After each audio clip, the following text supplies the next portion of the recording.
Hello friends, आज मैं आपको बताऊंगा बकरियों में होने वाली एफएमडी के बारे में।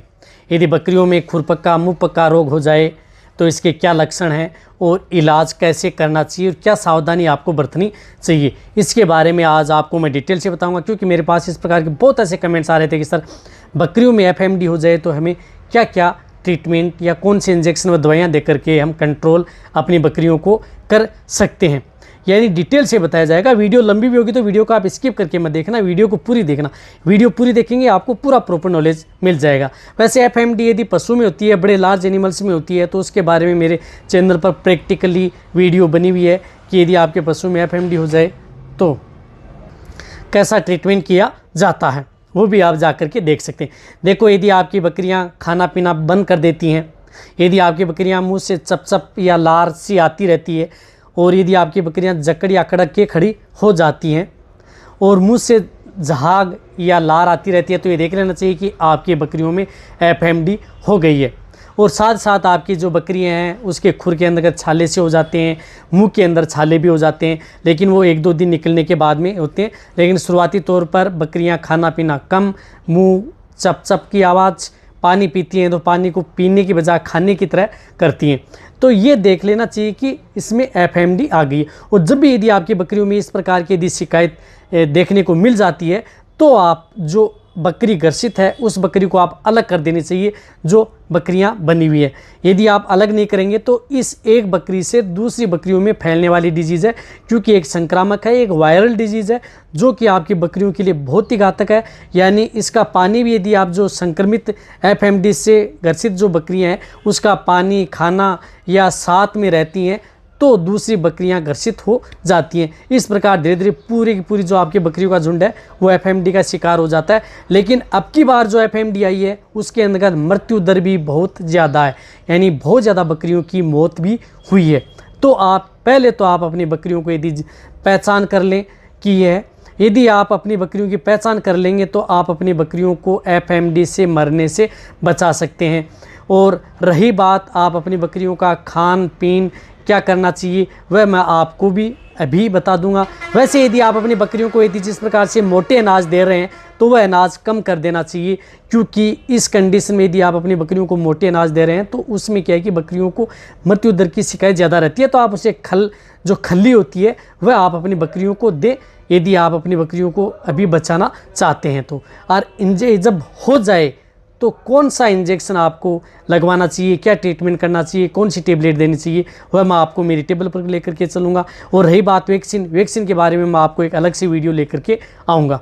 तो कौन सी टेबलेट, मेडिसिन या जो दवाइयाँ दे करके आप अपनी बकरियों को बचा सकते हैं वह आप मेरी टेबल के ऊपर जो ट्रीटमेंट दिख रहा है, यदि आपकी बकरियों को हो जाता है, यदि दिक्कत यदि आपकी है तो उसमें ये ट्रीटमेंट उन बकरियों को कराया जाता है। क्योंकि उसके अंदर बकरियों को टेम्परेचर हाई भी हो जाता है, भूख नहीं लगती है, तो उसी स्थिति में यदि आपके पास यदि शुरुआत में यदि आप करना चाहते हैं तो इसमें आप जिस प्रकार से निमोस्लाइड एंड पैरासीटामोल या मिलोक्सिकेम एंड पैरासीटामोल की टेबलेट का जो कम वेट है तो एक टेबलेट का तीसरा हिस्सा, और बॉडी वेट ठीक है तो हाफ टेबलेट आप उसे पर डे के हिसाब से उन बकरियों को दे सकते हैं। साथ साथ आप उनको एंटीबायोटिक टेबलेट के तौर पर आप जिस प्रकार से एमोक्सिरम बोलस आती हैं, इस बोलस का एक बोलस है उसका तीसरा हिस्सा आप उसे पर डे के हिसाब से दे सकते हैं शुरुआती के तौर पर आप।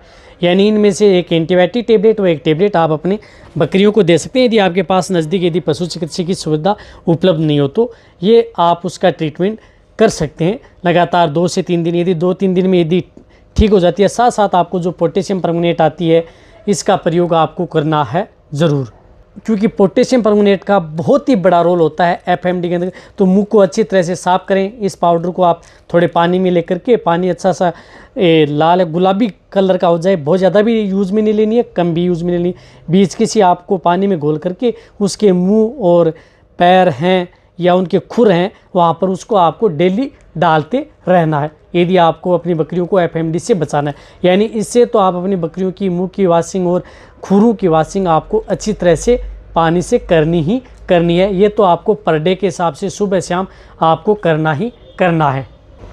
सपोज करो फिर भी यदि आपकी बकरियां कवर नहीं हो रही हैं, बहुत ज़्यादा दिक्कत हो गई, आपको लग रहा है कि आपकी बकरियों की स्थिति बहुत ज़्यादा ख़राब हो गई है, टेम्परेचर बहुत ज़्यादा हाई हो गया है, तो आपके पास जो नज़दीक यदि पशु चिकित्सक है उनकी सलाह ले लें।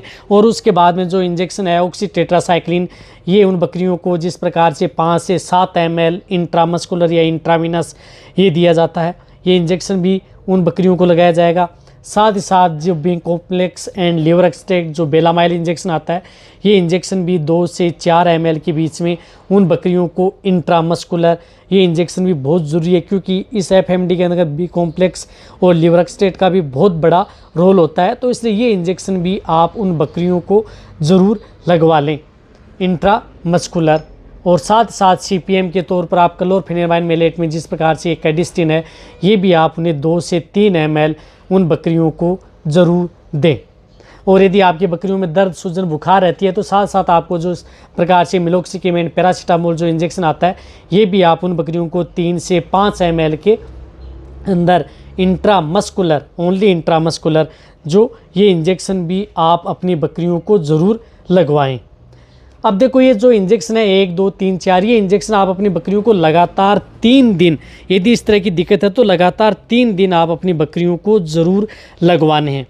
यदि फिर भी यदि आपको लग रहा है कि 3 दिन यदि आपने इंजेक्शन लगा लिए फिर भी आपकी बकरियों की इम्यूनिटी पावर है, क्योंकि एक वायरल डिजीज़ होती है, वायरल डिजीज़ में बकरियों की इम्यूनिटी है, उस पर निर्भर रहता है कि कितनी इम्यूनिटी आपकी बकरियों के अंदर है, ताकि जितनी इम्यूनिटी होगी वह उतना ही वायरस से लड़ पाएगा। तो इम्यूनिटी यदि अच्छी नहीं है, कमज़ोर हो गई है, लग रहा है कि ये कंट्रोल नहीं आ रही है, तो आप उसे सी में एक इंजेक्शन जो एस्कोर्बिक एसिड विटामिन सी का इंजेक्शन बकरियों को कम से कम 3 से 4 ml इंट्रामस्कुलर उन बकरियों को ये इंजेक्शन बाद में यदि आपको लग रहा है तो ज़रूर ये इंजेक्शन भी उन बकरियों को लगवाएं।